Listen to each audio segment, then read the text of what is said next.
Bam. James Bond. No, but seriously, today I'm going on a little bit of a trip down memory lane with you guys. Because today on the Firestorm Dragon channel, I'm looking through my entire PS2 library. Starting with the junk I definitely didn't play but still own because I had a brother. This is one of those games. I believe my brother picked it up at a little garage sale relatively recently as far as the PS2 games I've gotten at least. And yeah, no manual, no memory card, but there is a memory card holder, you know, in case you really need your memory card for James Bond. Yeah. So this is a game I own apparently. The first few of these are going to be just like that. Speaking of, another game my brother picked up. Medal of Honor Frontline. I believe this has been treated with toothpaste because the disc was a mess.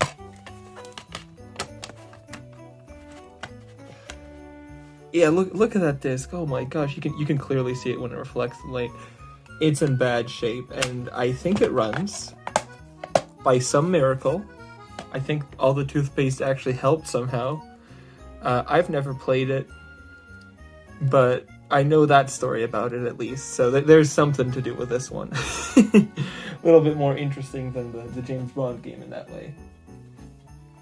What old game library would be complete without some FIFA games that I definitely have never played and only picked up because they were like at the secondhand store and we could just, you know, oh, a new PS2 game, I'm so excited, I'll just pick it up and we'll definitely play it all the time, and we maybe play it 1 or 2 times total and then never again.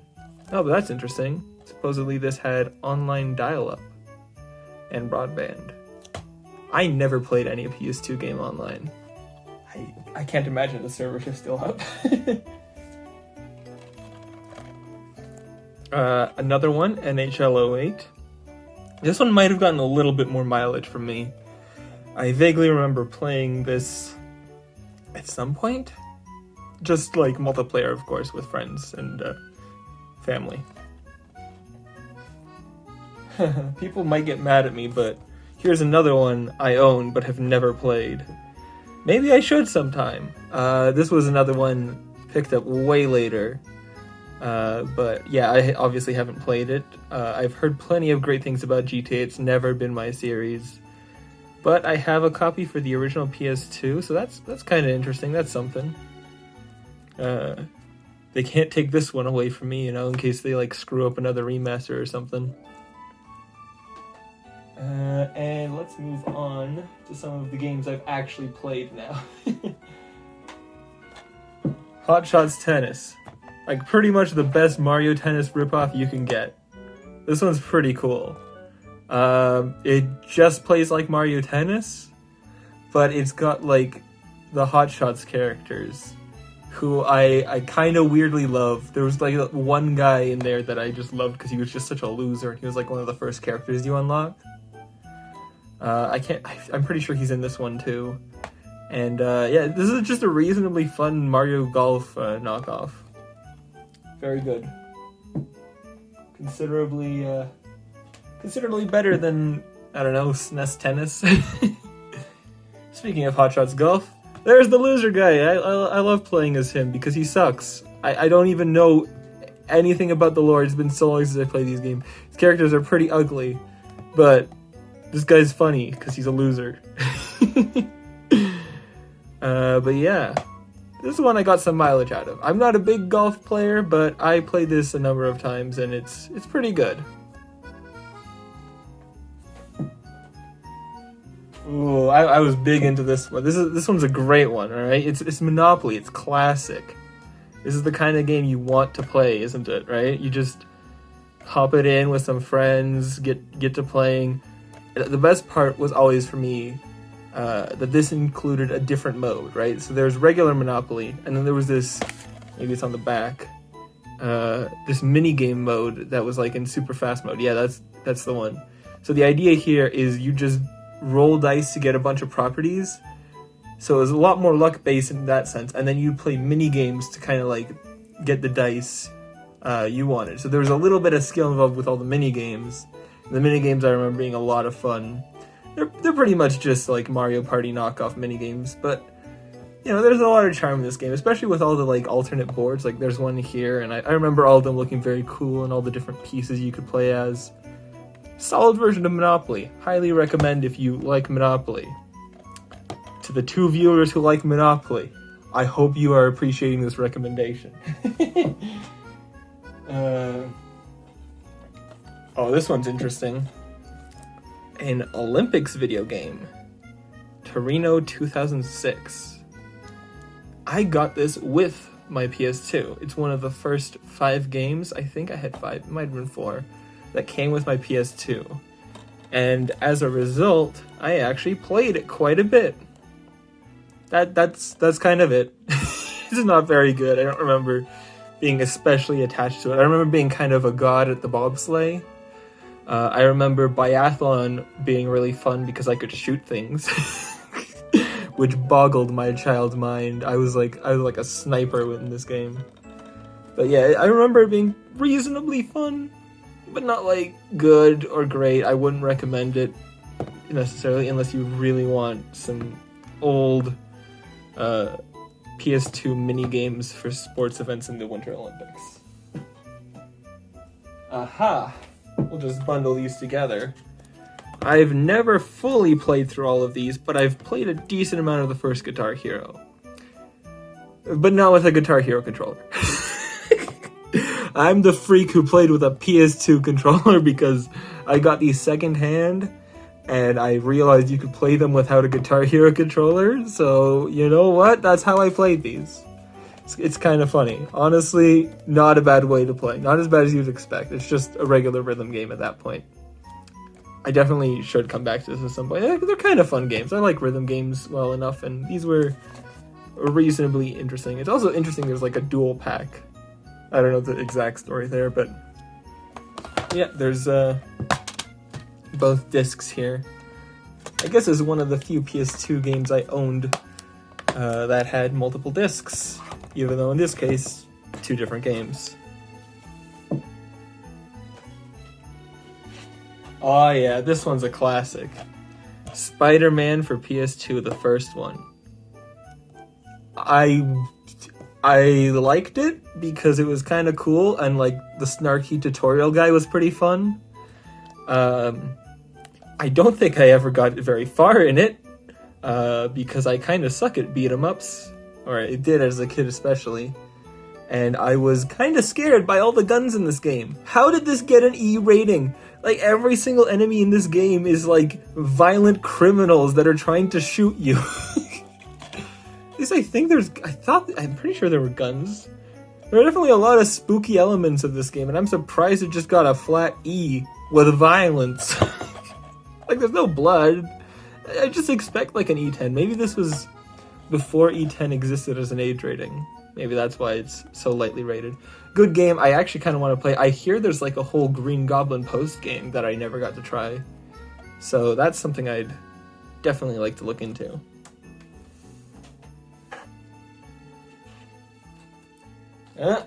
We're definitely digging into some of the licensed games now.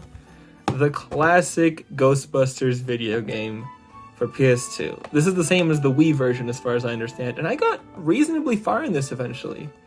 As a kid, I'm very guilty of like not finishing any of my games, but I got like to like maybe halfway, 3/4 of the way through, somewhere like that through this game. I got like a decent number of levels in and didn't keep restarting every single time. Very good game. Fun fact about this specific copy, I actually picked this up, I believe, from Blockbuster when it was shutting down.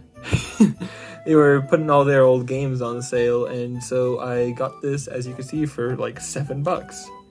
Solid version of the game. I kind of have always wanted to try the HD version of this game, and I know there's like a remaster for that. But yeah, the PS2 version was pretty good, pretty fun. Missed out on all the gimmicky motion controls, so it could be a plus side, could be a downside, but that's a game I have, and I've played a decent chunk of. I don't know why This game absolutely lives in my head, and I vividly remember the first 2 levels of this game. I didn't get anywhere after that, I don't think. I never finished this game by a long shot.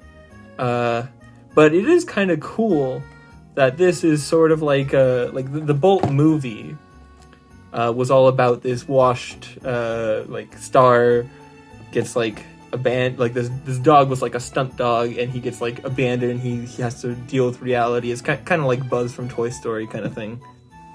But then the game is actually just the in-universe lore, like the story he was acting for. And that's kind of a neat idea, I think. Good idea for a video game adaptation, explore a different part of the lore that's not directly just, just the movie. I definitely did not get through the 25 action-packed missions. I got through like 2. If I remember right, it was a bit of a Metal Gear Solid kind of game, just like stealth platformer. Which I know Metal Gear Solid's not a platformer, but you get the point. It was like a stealth action platformer kind of thing. A little bit like that. And it was alright. I don't remember much about it. Didn't get very far in it, but that's a game I have memories of. Oh, this one. A classic. I got absolutely nowhere in this game, but it was so cool that I got through like the first 2 levels.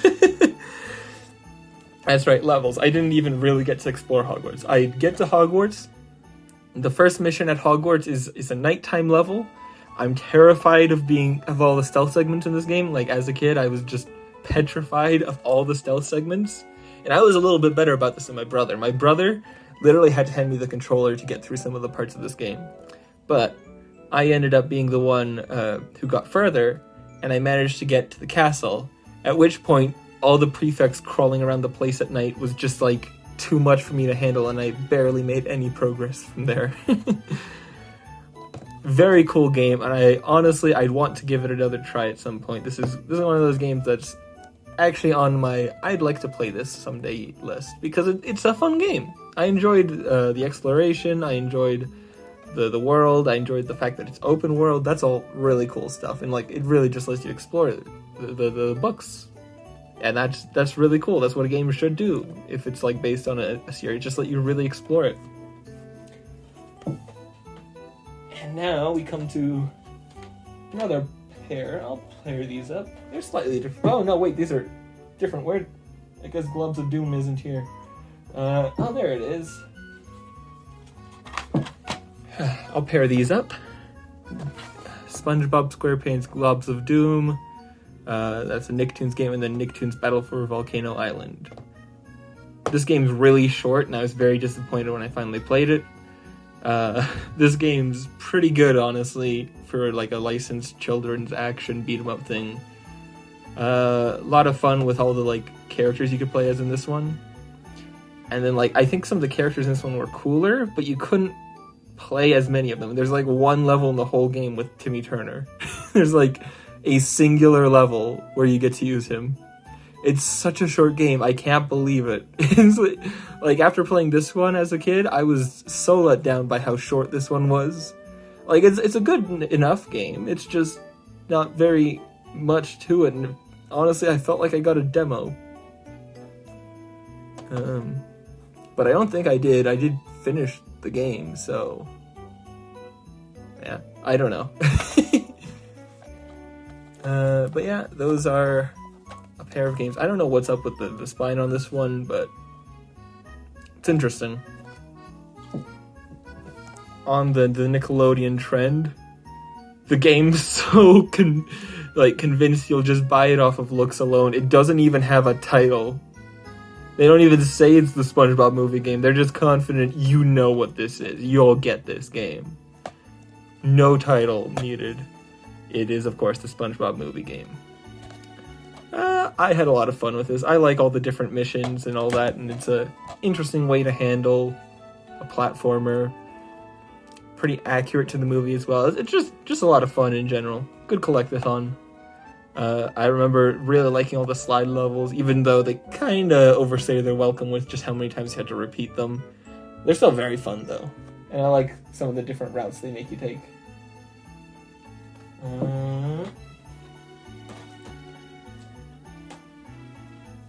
Heck yeah, it's Pac-Man World 2. This one's just a really good game that I finished. And that means it's really good because as a kid, me finishing games, that's a whole different thing. It's just a really solid platformer. You can play like 10 different Pac-Man games in this if you like unlock them through the story mode. You can get like Miss Pac-Man, like all the different Pac-Mans. It's great. Very solid platformer. Very much recommended if you can find it very cheaply.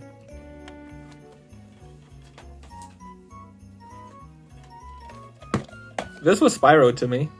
I didn't grow up with the PS1 Spyro games. I didn't grow up with any of the other PS2 era Spyro games. This was Spyro to me. This was what happened before Skylanders. This was my, oh, I know that guy. He's from this game. And I like it. It's an okay game. It's definitely got a little repetitive, and that probably is what burned me out on it as a kid. But I really like the lore, the world building. The action was satisfying, if a little bit like overdone. But it's just a good game in general. I'd recommend it. I never played any of the other sequels. I just played this one. And I never even finished it. So maybe I didn't enjoy it as much as I thought. Well, clearly I didn't, yeah. I found it a little bit repetitive. I remember that. Alright. So this is like one of the best games ever, and I'm not even gonna like debate anyone on it. Oh, heck yeah, you can get a free Ratatouille movie ticket voucher. Do you guys think that's still valid? But no, the Ratatouille game, really fun. It's a Sly Cooper knockoff. How can it not be fun? You get to play as a rat in big, huge levels. It's so cool. It's like, I know that there's like a Toy Story game that does that too, where you just run around huge open worlds, but they're just like common locations, and all the levels in this game are really cool with that, even though there's only a few, right? Like there's a tutorial level, and then I think there's like 3 proper levels after that? Yeah, 3, because they reused the kitchen twice, but they like rearranged some things around it. But it's still really fun, and there's also a very funny skip in this game where you can cut out like half the game, and that's just kind of cool. And I've done it before, and it's just kind of wacky. And honestly, I am announcing a career change to a Ratatouille for PS2 speedrunner. I've seen the HD version of this game. It looks atrocious. How is this the prettier version? Like, maybe I can find some screenshots, and I'll just show you guys. Like, this one has some style. There's some artistry here. Like, they use some techniques to make it look kind of good on the PS2. And then the HD version just looks like assets put onto a field. Go play. So, yeah, that's that. We're getting pretty deep into these now. Bakugan. Now we're starting to get to the ones that I really remember playing, and I absolutely remember this one. I almost beat this game, which means I really liked it as a kid. And this is honestly a really good adaptation of the actual game that existed back in the day. I don't know if you guys have heard of Bakugan. It's an old series. It was like a Canadian RPG, Canadian anime, not RPG. And so it was on TV all the time, and they were really pushing it back in the day, and it was all over the school playgrounds, and obviously I got into it, and I got scammed by trading really cool Bakugan for really lame ones. But this was the accompanying game, and it made the actual game fun by including like actual gameplay to marble rolling. It's great. Honestly, really good adaptation, mostly faithful. Adds a few things to make it more engaging. Feels like a good way to do it. I never beat this game because I got so stuck on the final level. Like, I think I might not have like leveled up my Bakugan enough. So he was just perpetually stuck, being just too weak to actually beat the final boss. that's it. That I never finished this game. I have a save file. I think I still have it on my memory card. That's on the final level of this game, and I can't beat it. And I tried a few times after I got there originally. It was, yeah, that happened.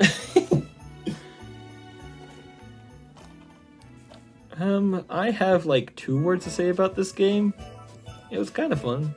It's a racing game. I can't remember it being like particularly great, but it's F1 if you're into F1. Okay, let's get into some more interesting stuff. Oh, this is another one of those classic games I got with my PS2. Yeah, this one. This is awesome. Rally Fusion was great because it was like the first car game I got with like simulated wreckage. So you ride down and you'd like hit yourself against the wall, and like your door would start flying open, and it was awesome. It blew my tiny little mind. This game was great. I never really played the campaign. I just kind of wrecked my car in multiplayer races, or just like did one race that was pretty long and then just like smashed my car up. It was great.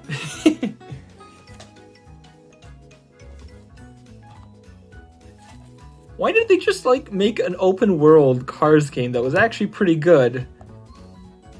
Like, just why? Okay, and there's something weird about this game, right? When you start this game up, it gives you the classic difficulty selection of like easy or hard, right? So obviously, as a kid, I'd pick easy mode. And I beat the game really quickly. And I'm like, oh, that's kind of cool. Maybe I should try playing through it on hard mode. And I did, and hard mode has more content. Like, it just has more levels, more missions. And I don't think they're like even harder missions. Well, maybe they are, but like, this is the weirdest difficulty selection ever. It's just shorter game or longer game. And I don't understand. Why?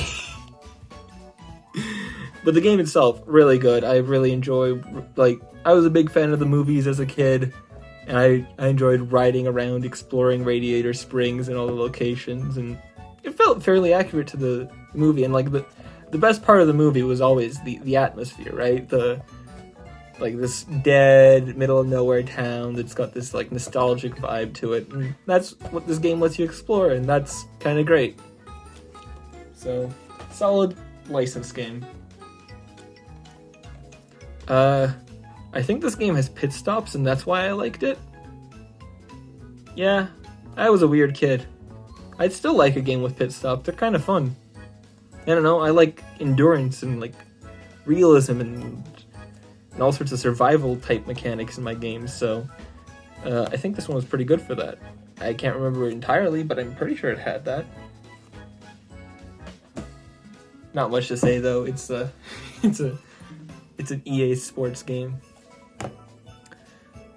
I don't know if I've ever played this one.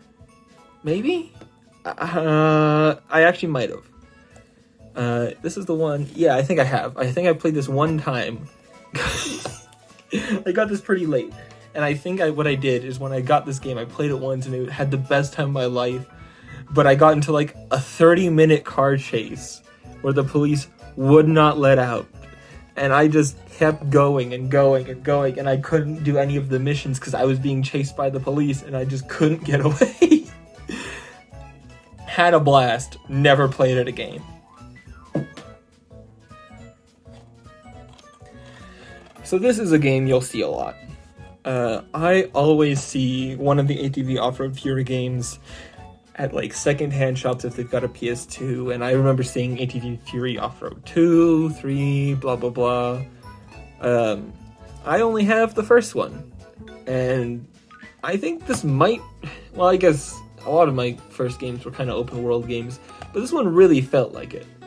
There were some areas you could go to in this game that were like the races themselves were super boring. I don't think I did them like 1 or 2 times.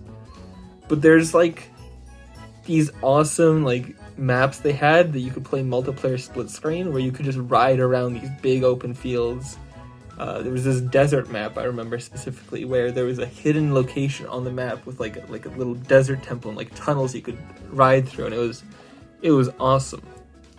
Definitely the coolest part of this game and the part that I enjoyed playing most.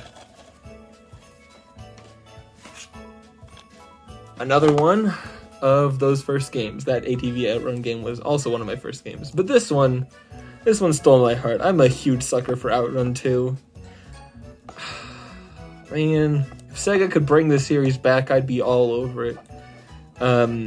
It's a little bit indulgent in the whole car fantasy thing, but it's so cheesy. It's kind of great for that. It's like so cheesy. It's almost a parody of itself. So that's what. Man, this game's awesome. Just like the idea of you start at the beginning, you've got like this long race, and like I'd always play the mission mode, right? Or the girlfriend mode, which were like the campaigns of this game. The mission mode was like, oh, you had to get all the way through these like typical races, right? You'd just be like, oh, beat 8 people. And then by the end, it's like, beat like 100 people after racing on every track in the game. And it's like, what do you mean beat every single person in the game after racing on every single track in the game? That's insane. I don't think I've ever beaten it. I've gotten closer and closer with time, and I pop in every now and then to try this game out and have some fun, because it's always a good time. But yeah, so that's this game. It's a very good arcade racer with a lot of cheese, a lot of like car indulgence nonsense, and you like in the girlfriend mode, you like crash into cars to please your girlfriend. Or ride away from, like, avoid UFO abduction. I don't know what's wrong with them. I don't know if they've ever driven on the road in their lives.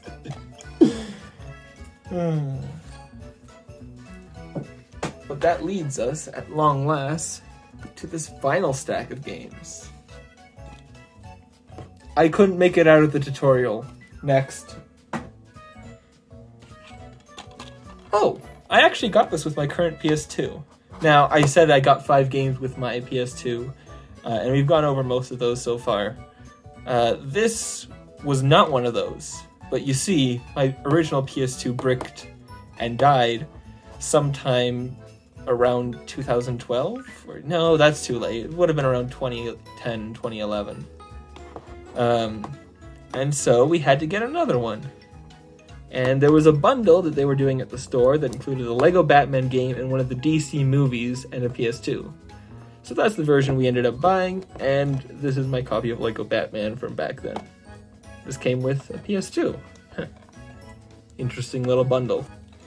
Also, that movie was way too violent. I don't know why they included it with, like, the Lego Batman game. Oh, these are classics.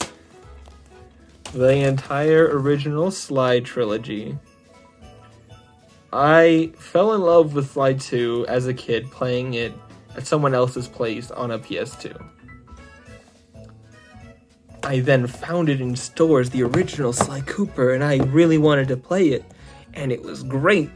But it was just the first one, and the first one doesn't have the cool open world, like, nonsense that the next two had that I was really into. Like, there's open world stuff in this game, right? There's some open hub levels and there's plenty of collectibles, but these ones, they really felt like proper heist games. Like, you would actually go in there and, you know, explore the map, do things for the job, you know? It wasn't all super video gamey like the first one, and that was one thing that made me really want to try the other two. I didn't know much about Honor Among Thieves, but when I found it, I picked it up. I think I got it at a superstore somehow. I don't know what they were doing with a copy of Sly 3. And then I was on the hunt for the longest time to find that elusive Sly 2 that I played as a young kid. That's this game. This isn't literally the same copy, but I ended up finding it after quite a while of searching. And that's how I completed this trilogy.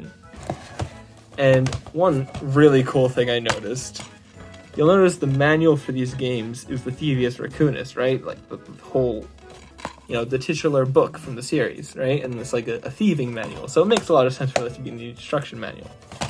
But if you open slide 2, you'll notice it's a little bit more worn, a little bit more used. And then when you open slide 3, it's even more used because he's really gotten his mileage out of it. And yeah, I think it's cool that they did that detail and like progressively made the cover more worn in the print as the series went on. Awesome series. I could talk about it for hours and hours on end, but I'll spare you that as we continue to another game I could talk about for hours on end, and I feel like anyone who knows me in real life is a little bit scared to see this one. This game broke something in me, I think. It's one of my favorite games, I think, of all time, and I think it's very weird. I think I like that it's weird. Also, this is where I'm keeping one of my memory cards. I really like this game. It's a lot of fun. It's a great platformer, great collectathon game. I like the mechanics of catching the monkeys. I've never played Ape Escape 1 or 2. I really want to, but I'm a big fan of Ape Escape 3. And it was not one of the first games I got, but the first game I got after my original PS2 and the original games that came with it. So this was like the first game I bought like after that and got to play. It was very fun. I'm guilty about not finishing this one. I've bought this game way more recently than most of the other ones here, and I need to just finish it. It lags like crazy. Impressive game though. And I know it's good, and I like the Colossuses, I like all the fights. Not a huge fan of the open world, but I want to finish it. It's just very fun. I need to do it. And we're almost done here today. But before we finish, there are just 2 things I have to share. Firstly, welcome to my brilliant fascination with the Xeno franchise. Man, I love all of the Xeno games, and that's been the case since I played Xenoblade X. I technically played Xenoblade 1 first, didn't finish it, lost the motivation to finish it, gave up for several years, and then finally got into the series with Xenoblade X when I picked that up really late in the Wii U. Like, the Wii U was long dead, and I was just like, you know what? Now's the time. This game's one I've always wanted. Let's pick it up. And then I kind of just fell in love with the series. I played through Xenoblade 1 Definitive Edition immediately after finishing X. Started playing 2 like the year after that. Started digging into these old Xenosaga games because I kind of heard about them existing. And then as I started playing these, I kind of just immensely fell in love with the storytelling in these games. And yes, I do own Xenosaga 3. Yes, this game is absurdly expensive. Xenosaga 1 and 2, I highly recommend picking up if you're interested, and you can find them relatively reasonably priced, as far as I've seen. And they're a good time. This is like a 40-hour game. This is like a 30-hour game. This one's really short for an RPG. Xenosaga 1 has like one of my favorite combat systems in an RPG. I really like all the boost systems, all the ways the enemies interact with all the mechanics. It's just, I could talk about this game for literal days, and I have literally spent hours thinking about this game for no reason. This game is Stockholm Syndrome. I don't know how to feel about it. It's terrible, but like, the story is really good. No, I like it. I'm sorry, Xenosaga 2. I like you as a game.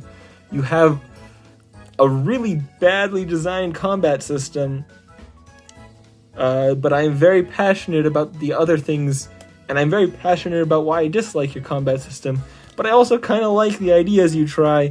You are a confusing mess of a game to me. You're great. Your story's fantastic. I don't know what I'm saying anymore. This game does things to people. And this one's just really good. Not worth $300 good, which is what some people will charge you for it. But here's my tip. Top tip from Swarm. When you look for a copy of Xenosaga 3, find people who are struggling to sell the game.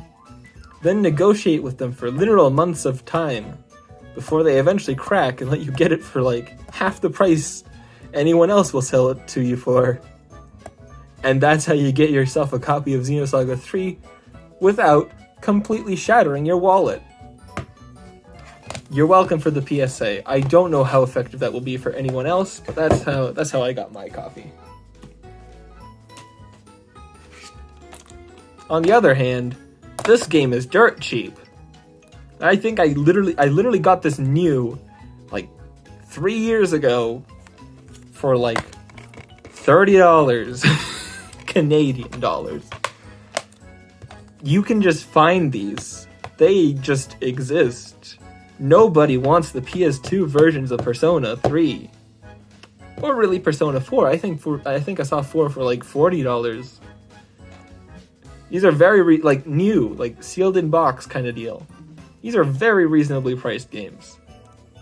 They're all, gosh, I have emotions about this game. Mostly that it's too long, but it's a good time nonetheless. It's fine. I need to finish the post game thing, the answer.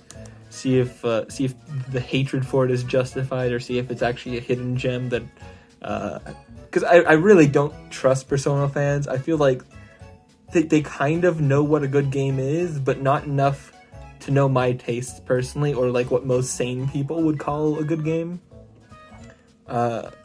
So I don't know. I think it's a pretty alright game, just too long, and that's my thoughts on it.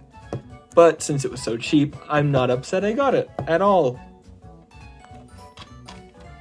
Xenosaga 2 was priced like Xenosaga 3. Maybe I'd have some issues with it.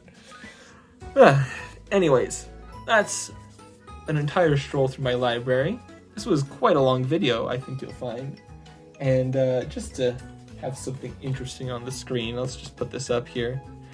Thank you for watching. If you guys grew up with a PS2, or if you guys have any childhood memories that this has awakened in you, like any Wii licensed games or any other console licensed games, I'm sure some of the games I've shown might have like sparked some imagination in you, like unlocked some memories that you'd repressed.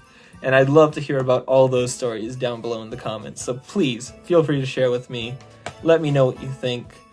I've been talking entirely too long about boxes that I pass in front of the camera, so I'll get out of your way and I'll see you guys soon.